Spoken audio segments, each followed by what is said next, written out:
Hello students, class 10th का आज lecture second acid basis and salt के बारे में हम स्टडी करने जा रहे हैं। इससे पहले हमने एक लेक्चर पहले कर लिया है, तो जिन्होंने अभी तक पहला लेक्चर नहीं देखा है वो पहले पहले लेक्चर को देखें, तभी आपको सेकंड लेक्चर अच्छी तरीके से समझ में आएगा। तो चलिए स्टूडेंट्स, आज का लेक्चर हम स्टार्ट करते हैं एसिड बेस और साल्ट के अंदर। छोटी सी एक्टिविटी करवा लेते हैं। पहले क्या होते हैं एक्टिविटी में, You have been provided with 3 test tube. One of them contain distilled water. 3 आपके पास टेस्ट ट्यूब दी गई है, एक में डिस्टिल्ड वाटर है, अदर 2 कंटेन एसिडिक सॉल्यूशन और बेसिक सॉल्यूशन रेस्पेक्टिवली, और एक में एसिड है और एक में बेस है। If you are given only red litmus paper, how will identify the content of each test tube. आप कैसे आइडेंटिफाई करोगे? आपको केवल कौन सा लिटमस दे रखा है? Red litmus. आप क्या करना है बच्चों, रेड लिटमस पेपर को किसी एक टेस्ट ट्यूब के अंदर डालना है। अगर आपके पास किसी प्रकार का कोई कलर चेंज नहीं होता है बच्चों, कलर चेंज नहीं होता है, तो इसका मतलब वो आपका एसिडिक होगा। क्यों होगा बच्चों? क्योंकि एसिडिक क्या करता है, ब्लू को रेड में कन्वर्ट करता है। पिछला लेक्चर में मैंने बताया था एसिड क्या करता है, ब्लू लिटमस को रेड लिटमस पेपर में कन्वर्ट करता है। अगर वो blue litmus to red litmus में कन्वर्ट करता है, आपका पहले से पेपर रेड लिटमस है, तो फिर वो रेड को और क्या रेड बनाएगा, इसलिए उस पर कोई इफेक्ट नहीं आएगा। और अगर आपने एक टेस्ट ट्यूब के अंदर डाला और उन्होंने क्या कर दिया, रेड टू ब्लू कर दिया, क्या कर दिया बच्चों, रेड टू ब्लू कर दिया, तो वो कौन सा आपका बेसिक सॉल्यूशन है। और अगर आपको तीसरे में क्या होगा, इसके लिए आपको फिर से फर्स्ट लेक्चर देखिए, ये आपका होमवर्क दे रहा हूँ कि वाटर के अंदर डालने पर क्या होगा। ठीक है बच्चों, केमिकल प्रॉपर्टीज ऑफ एसिड की बात कर लेते हैं। तो केमिकल प्रॉपर्टीज ऑफ एसिड में सबसे पहले प्रॉपर्टीज है reaction with metal. Acid metal के साथ रिएक्शन करेंगे to liberate dihydrogen gas with salt, और साथ में क्या बनेंगे बच्चों, साल्ट बनेंगे। यानी acid react with metal to form salt with liberation of dihydrogen gas. तो आपको क्या कर लेना है, एसिड लेना है, उसके मेटल के साथ रिएक्शन कराओगे, क्या बनेगा, साल्ट प्लस H2। ये आपको रिएक्शन जरूर लिख लेनी है। अब कोई भी एसिड ले लीजिए, जैसे पहले रिएक्शन में मैंने क्या ले रखा है, जिंक ले रखा है, प्लस में क्या ले रखा है, H2SO4। तो फर्स्ट चैप्टर अगर किया है तो आपको ध्यान होगा जिंक पे कितना चार्ज होता है बच्चों, 2 पॉजिटिव, और वाटर क्या देगा, H पॉजिटिव कितने, 2, और एक क्या दे देगा आपको, SO4 2 नेगेटिव। पॉजिटिव पॉजिटिव तो रिपेल करेंगे, पॉजिटिव नेगेटिव कंबाइन होंगे, तो मैं यहाँ पे लिख लूँगा Zn और SO4, ऐसे लिखना है बच्चों। और उसके बाद आपको जो चार्ज है वो नीचे लिख लेना है, कॉमन आता है, कॉमन निकाल लीजिए, 1 और 1 हो जाएगा। अब इनकी क्रॉस मल्टीप्लाई करेंगे तो फॉर्मूला क्या बनेगा, ZnSO। और कितने हाइड्रोजन बच गए, 2, तो मैं क्या लिख दूंगा, 2 हाइड्रोजन। तो रिएक्शन इस तरह से कर सकते हो आप ना। रिएक्शन का रट्टा नहीं लगाना है, बिल्कुल भी आपको समझना है। आपने क्या किया, कोई एसिड लिया, कोई आपके पास मेटल ली, अब जरूर नहीं थी जिंक लेना था, तो इस तरह से साल्ट प्लस हाइड्रोजन। आपको कैसे पता चलेगा, तो आपको क्या करना है, एक जो ये ट्यूब है, इस ट्यूब के अंदर क्या लेना है, एसिड लेना है, और उसके अंदर मेटल्स डालना है। तो ये जो पाइप में से ये जो आपका सोप सॉल्यूशन उसमें डिप करवाना है, तो यहाँ पे कुछ बबल्स बनेंगे, और वहाँ पे अगर आप लाइटर की सहायता से यहाँ पे चेक करोगे तो आपके पास पॉपअप साउंड प्रोड्यूस होगी, तो इससे आइडेंटिफिकेशन हो सकता है कि डाईहाइड्रोजन गैस बनी। दूसरी अगर बात करें तो आपका एम जी पे क्या होता है, 2 पॉजिटिव होता है। फिर क्या बचेगा आपका, HCl क्या देगा, H पॉजिटिव Cl नेगेटिव। तो MgH पॉजिटिव के साथ रिएक्शन करेगा, नहीं किसके साथ करेगा, Cl नेगेटिव के साथ। तो MgCl को लिख लेंगे, Mg पे कितना है 2, Cl पे कितना है 1, क्रॉस मल्टीप्लाई करेंगे तो Mg के तो नीचे 1 ही लिखेंगे, Cl के नीचे कितना लिखेंगे, 2 लिखेंगे, तो क्या फार्मूला बन जाएगा, MgCl2। और हाइड्रोजन बच गया, अकेला हाइड्रोजन एग्जिस्ट नहीं करता, कितने होते हैं, एटलीस्ट 2 होते हैं, तो क्या लिख देंगे, H2। ठीक है बच्चों, तो इस तरह से आपको ध्यान रखना है कि एसिड जो होते हैं वो मेटल के साथ रिएक्शन करते हैं और क्या बनाते हैं, salt with evolution of dihydrogen gas. Next properties की बात की जाए तो with metal carbonates and metal hydrogen carbonate, metal carbonate के साथ और मेटल हाइड्रोजन कार्बोनेट के साथ क्या बनेगा। तो आपने सबसे पहले क्या ले लिया, एक कार्बोनेट ले लिया मेटल का, सोडियम कार्बोनेट, और उसके साथ एसिड ले लिया HCl। तो आपको तो वही ध्यान रखना है, Na2CO3 क्या देता है, Na पॉजिटिव और CO3 2 नेगेटिव। दूसरे में क्या बनेगा आपका, H पॉजिटिव और Cl नेगेटिव। अब देखो Na पॉजिटिव Cl नेगेटिव आपस में रिएक्शन करेंगे, कैसे करेंगे, NaCl को लिख दूंगा और इनके नीचे 4 लिख दूंगा, क्रॉस मल्टीप्लाई कर दूंगा, तो Na के भी 1 आएगा और Cl के भी 1 आएगा, तो NaCl बन गया। और हाइड्रोजन क्लोरीन आपस में हाइड्रोजन और CO3 आपस में कंबाइन होंगे, तो मैंने यहाँ पे H लिख देना है और यहाँ पे CO3 लिख देना है। H पे कितना चार्ज है 1 और CO3 पे कितना है 2, क्रॉस मल्टीप्लाई कर दूंगा तो क्या बन जाएगा बच्चों H2CO3। तो एक अन्य Cl बनेगा और एक क्या बनेगा H2CO3 बनेगा। एक क्या बनेगा H2CO3 कार्बनिक एसिड। ये स्टेबल नहीं है, ये फिर टूट जाएगा किसके अंदर H2O प्लस CO2 के अंदर। किसके अंदर टूट जाएगा बच्चों H2O प्लस CO2 के अंदर। तो ये 2 स्टेप के अंदर रिएक्शन होती है। तो इसमें भी आपको क्या मिलता है बच्चों, आपको मिलता है साल्ट मिलता है, वाटर मिलता है और कार्बन डाइऑक्साइड गैस मिलती है। तो acid react with metal carbonate and metal hydrogen carbonate to give respective salt and carbon dioxide gas. ठीक है बच्चों, आपको ना जैसे मैं रिएक्शन करवा रहा हूँ ब्रेक करके, ये कंप्लीट करनी है, ये आपका होमवर्क है बच्चों। ये जो रिएक्शन है वो आपको कंप्लीट करके देनी है और ये होमवर्क है आपका कि आप बना पाते हो या नहीं बना पाते हो, रिएक्शन चेक करेंगे। ठीक है, जैसे ये 2 स्टेप के अंदर होती है रिएक्शन।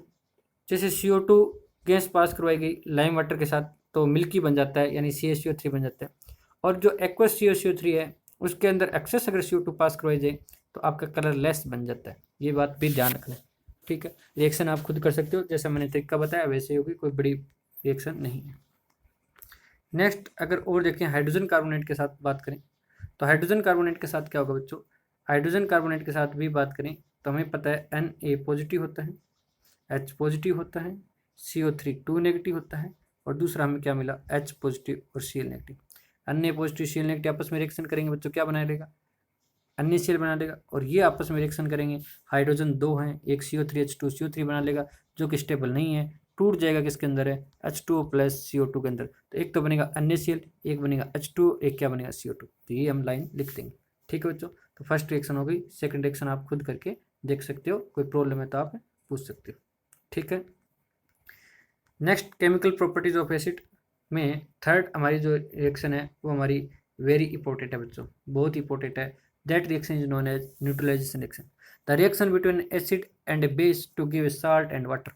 अगर एसिड और बेस की आपस में रिएक्शन कराई जाए, किसकी रिएक्शन कराई जाए बच्चों, एसिड और बेस की आपस में रिएक्शन करवाई जाए तो क्या बनेगा आपके पास, एक तो बनेगा साल्ट और प्लस में क्या बनेगा पास है water, and this reaction is known as neutralisation reaction.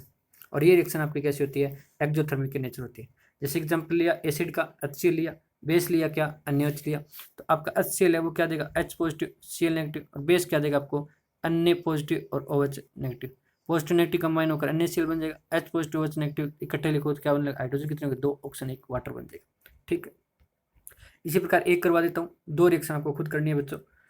अगर हम बात करें HNO3 और NaOH को मिक्स करें तो क्या होगा, HNO3 क्या बन देगा आपको H पॉजिटिव और NO3 नेगेटिव देगा और NaOH क्या देगा बच्चों Na पॉजिटिव और OH नेगेटिव देगा। तो Na पॉजिटिव और NO3 नेगेटिव कंबाइन हो जाएंगे, क्या बना देगा NaNO3 बना देगा। क्या बना देगा बच्चों NaNO3 plus H positive OH negative मिलकर हमेशा क्या बनेंगे वाटर। ध्यान रखना नीचे वाले 2 आपके पास क्या रहेंगे होमवर्क रहेंगे। ठीक है, इनकी भी रिएक्शन आप कंप्लीट करके सबमिट करवाओगे कि क्या रिएक्शन आपकी बनी। एप्लीकेशन क्या न्यूट्रलाइजेशन रिएक्शन की, एक तो मैंने पहले लेक्चर के अंदर बता चुका हूँ कि जो एसिडिटी होती है स्टोमक के अंदर बन जाती है हमारे, तो एक मतलब जलन पैदा होती है, तो उसको न्यूट्रलाइज किया जाता है बाय एंटासिड टेबलेट। और एंटासिड टेबलेट के अंदर क्या होता है sodium hydrogen carbonate baking soda होता है और क्या होता है मैग्नीशियम हाइड्रोक्साइड हो सकता है। Sting of bee and ant, मतलब आपकी कोई चींटी ने या फिर मधुमक्खी ने मतलब काट लिया हो तो उसके अंदर फॉर्मिक एसिड होता है, ये कोरोसिव और पॉइजनस इन नेचर होता है, तो इसको न्यूट्रलाइज किया जाएगा रबिंग द सोप। तो अगर मतलब आपको मधुमक्खी काट ले तो उस पर सोप को रब करो तो उससे आपको कुछ राहत मिलेगी। क्यों, क्योंकि सोप के अंदर क्या होता है बच्चों बेस होता है। ठीक है, तो इसका जो बी की जो आपकी स्टिंग्स होती है उसके अंदर जो आपके पास होता है ना जो एसिड होता है, कौन सा एसिड होता है फॉर्मिक एसिड होता है, नोट करेंगे कौन सा एसिड होता है फॉर्मिक एसिड, तो उस इफेक्ट को न्यूट्रलाइज कर देगा। नेक्स्ट टेस्टिंग ऑफ वास्पस, ये क्या होता है बच्चों, ये होता है जिसको हम ततैया बोलते हैं, है ना, जैसी भाषा में गए टांटिया। ठीक है, कंटेन एन अल्कली, उसके स्टिंग्स के अंदर अल्कली होता है, ये भी पॉइजनस इफेक्ट होता है। इसको न्यूट्रलाइज कैसे करेंगे, एसिड लाइक एसिटिक एसिड, ठीक है, या विनेगर लगा लीजिए तो विनेगर के अंदर एसिटिक एसिड होता है उससे हो जाएगा। Farmers generally neutralise the effect of acidity in the soil caused by acid rain by adding select lime calcium hydroxide to the soil। कई बार क्या होती है बच्चों, हमारे यहाँ तो नहीं है, कुछ जगहों पर क्या होती है आपके पास एसिड रेन होती है। ठीक है, तो एसिड रेन होती है तो जो आपकी जो मिट्टी है उसके अंदर एसिड का अमाउंट बढ़ जाती है, जिसके कारण पेड़ पौधे होते हैं वो सही ढंग से ग्रो नहीं कर पाते। तो उसमें जो आपके पास एसिड की अमाउंट बड़ी है उसको न्यूट्रलाइज करना पड़ेगा, तो न्यूट्रलाइज करने के लिए जो किसान होते हैं वो क्या करते हैं बच्चों, वो कैल्शियम हाइड्रोक्साइड डालते हैं ताकि उसका इफेक्ट क्या हो जाए, न्यूट्रलाइज हो जाए। तो ये कुछ एप्लीकेशन थी न्यूट्रलाइजेशन रिएक्शन की। नेक्स्ट अगर हम बात करें केमिकल प्रॉपर्टीज ऑफ एसिड में, तो reaction with of metallic oxide with acid, reaction of metallic oxide with acid, acid react with metallic oxide to form respective salt and water. तो ये reaction भी आपकी न्यूट्रलाइजेशन रिएक्शन है। जैसे मैंने क्या लिया, CuO लिया, उसकी रिएक्शन कराई किसके साथ, HCl के साथ। CuO लिया, उसकी रिएक्शन किसके साथ कराई बच्चों, HCl के साथ मैंने रिएक्शन कराई। जैसे CO की HCl के साथ रिएक्शन कराई तो आपको इनको अलग अलग लिख लेना है। पहले कॉपर पे कितना चार्ज होता है, 2 पॉजिटिव, और ऑक्सीजन पे कितना चार्ज होता है, 2 नेगेटिव। दूसरे अगर देखें तो H पॉजिटिव, Cl नेगेटिव। अब क्या होगा, कॉपर H पॉजिटिव के साथ तो मिलेगा नहीं, किसके साथ मिलेगा, Cl के साथ। तो मैं लिख लूँगा CuCl। Cu पे कितना चार्ज है, 2, Cl पे कितना है, 1, क्रॉस मल्टीप्लाई करूँगा तो मैं इसको लिख दूंगा CuCl2 बच्चों। दूसरा हमने हाइड्रोजन ऑक्सीजन, इनको मिलाओगे तो क्या हो जाएगा पास, हाइड्रोजन और ऑक्सीजन। हाइड्रोजन पे कितना है, 1, ऑक्सीजन पे कितना है, 2, क्रॉस मल्टीप्लाई करोगे तो H लिखूंगा 2, ऑक्सीजन लिखूंगा 1, तो H2। आगे से ध्यान रखेंगे हाइड्रोजन ऑक्सीजन मिलकर आपका H2 ही बनेगा 10th लेवल तक। इसी प्रकार अगर नेक्स्ट बात करें Cu और H2SO4 की, तो कॉपर 2 पॉजिटिव और ऑक्सीजन 2 नेगेटिव। दूसरे में क्या मिलेगा हमें, H पॉजिटिव और SO4 2 नेगेटिव। जो Cu और SO4 है ये आपस में कंबाइन होंगे, तो लिख देंगे इसको साइड बाय साइड लिख देंगे। पहले पॉजिटिव लिखना है, इस कॉपर पे कितना है 2, SO4 पे कितना है 2, कॉमन आ जाएगा 1 और 1, तो कोई फर्क ही नहीं पड़ेगा, तो क्या लिखेंगे CuSO4। अब हाइड्रोजन ऑक्सीजन मिल बच गया, ये क्या बना देगा आपके पास, वाटर बना देगा। नेक्स्ट अगर हम बात करें तो Mg 2 पॉजिटिव होता है, ऑक्सीजन 2 नेगेटिव होता है, H पॉजिटिव होता है, Cl नेगेटिव होता है। तो MgCl के साथ रिएक्शन करेगा, तो केटाइन पहले लिखेंगे, यानी पॉजिटिव चार्ज वाला पहले लिखेंगे, नेगेटिव चार्ज वाला बाद में लिखेंगे। चार्ज लिखेंगे, क्रॉस मल्टीप्लाई कर देंगे। मल्टीप्लाई नीचे पैरों के अंदर करनी होती है, इनके जो पैर होते हैं मतलब नीचे जो बॉटम पार्ट होता है वहाँ करनी है, तो बन जाएगा MgCl2। हाइड्रोजन ऑक्सीजन को अगर लिखोगे तो पहले हाइड्रोजन लिखोगे, बाद में ऑक्सीजन लिखोगे। हाइड्रोजन पे 1 है, ऑक्सीजन पे 2 है, क्रॉस मल्टीप्लाई करोगे, क्या बन जाएगा बच्चों, H2O। तो इस तरह से रिएक्शन कर सकते हो। और जो मैंने पीछे होमवर्क के लिए 4 रिएक्शन आपके लिए दी है वो आप इसी तरीके से करके देखिए, कोई दिक्कत आती है तो आप पूछ लीजिए, ठीक है बच्चों। मेटालिक ऑक्साइड जो होता है वो कैसा होता है बच्चों, बेसिक ऑक्साइड होता है, यानी वो बेस की तरह बिहेव करता है। क्यों करता है, क्योंकि अगर हम इनके अंदर ऐड करें Na2 और वाटर को ऐड करें तो क्या बन जाता है बच्चों, Na पॉजिटिव OH नेगेटिव। ठीक है, कैसे, आपके पास अगर बात करें तो Na2 क्या देगा, 2 Na पॉजिटिव देगा, और ये ऑक्सीजन क्या देगा, O2 नेगेटिव देगा। और वाटर क्या देगा आपको, एक H पॉजिटिव देगा और एक क्या देगा, OH नेगेटिव। तो Na पॉजिटिव OH नेगेटिव आपस में रिएक्शन करेंगे, क्या बना लेंगे, NaOH बना लेंगे। और ऑक्सीजन और हाइड्रोजन आपस में जुड़ेंगे तो ये बना लेगा OH, और इस पर भी चार्ज कितना देगा, 2 नेगेटिव। क्योंकि अगर OH और को जोड़ा तो चार्ज को भी जोड़ देते हैं, -2 में 1 जोड़ देंगे तो क्या बचेगा, OH नेगेटिव। OH नेगेटिव फिर अन्य पॉजिटिव के साथ रिएक्शन करेगा और क्या बना लेगा, अन्य। तो कितने टाइम्स में NaOH बन जाएंगे, 2 टाइम्स में रिएक्शन आप बैलेंस कर सकते हो। तो ये आपके पास हमने ये पढ़ा है कि बेस कौन से होते हैं। बेस ऐसे केमिकल सब्सटेंस होते हैं जिनको वाटर में डिजोल्व करवाने पर क्या देते हो, OH नेगेटिव आयन देते हो, यानी ये खुद बेस भी बन गया NaOH। NaOH खुद का एक बेस है ये, और ये कौन सा बेस है आपका, क्या नाम है इसका, सोडियम हाइड्रोक्साइड। तो इसलिए मेटलिक जो ऑक्साइड है, यानी मेटल के जितने भी ऑक्साइड होते हैं वो कैसे होते हैं बच्चों, बेसिक इन नेचर होते हैं, यानी बेसिक ऑक्साइड होते हैं। Reaction of sulphides and bisulphides with acids, reactions of sulphides and bisulphide with acid. तो इसमें भी आपको साल्ट मिलेगा और सल्फर डाइऑक्साइड गैस मिलेगी, वाटर भी मिलेगा, और क्या मिलेगा, जहाँ CO2 गैस थी वहाँ पे क्या मिलेगी, जैसे CaSO3 और HCl इसके साथ रिएक्शन करें तो आपको ध्यान रखना है, ये मैंने ऊपर दे रखा है, चार्ज पता होना चाहिए। SO3 पे कितना चार्ज होता है, 2 नेगेटिव होता है, और SO3 2 नेगेटिव जो होता है वो स्टेबल हो जाता है बहुत जल्दी, और किस में टूट जाता है बच्चों, ये टूट जाता है SO2 प्लस ऑक्सीजन 2 नेगेटिव के अंदर टूट जाता है। और जो CaSO3 है वो कैसा होगा, कैल्शियम पे कितना चार्ज होगा बच्चों, 2 पॉजिटिव, SO3 पे कितना चार्ज होगा, 2 नेगेटिव, और HCl में क्या मिलेगा आपको, H पॉजिटिव Cl नेगेटिव। तो Ca किसके साथ जुड़ेगा, H के साथ तो नहीं जुड़ेगा ना, किसके साथ जुड़ेगा, Cl के साथ, क्या बन जाएगा, CaCl2।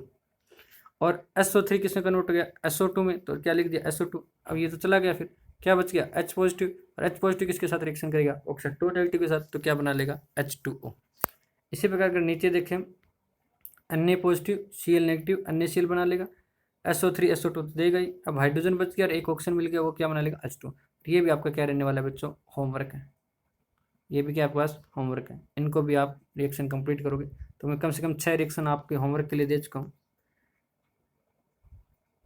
इसी तरह से अगर रिएक्शन देखें मेटल सल्फाइड के साथ, तो ये आपके पास मेटल सल्फाइड के साथ कराएं तो H2SO4, तो ये जो ऑक्सीजन है ये आपके पास क्या बनेगा, FeSO4 बना लेगा। आयरन जो सल्फाइड है वो किस में कन्वर्ट हो जाएगा, FeSO4 के अंदर हो जाएगा और H2S बच जाएगा। यानी इसमें कुछ नहीं करना, इसमें आपको थोड़ा सा ध्यान रखना है कि ये जो FeS है और प्लस H2SO4 है, इसमें H2S गैस है ये बाहर आ जाती है, और ये जो इनको हटा के लिखेंगे तो क्या बच गया, FeSO4। तो इस तरह से याद कर लेना, FeSO4 और H2S। और H2S की जो स्मेल होती है वो कैसी होती है, रोटन एग स्मेल होती है बच्चों।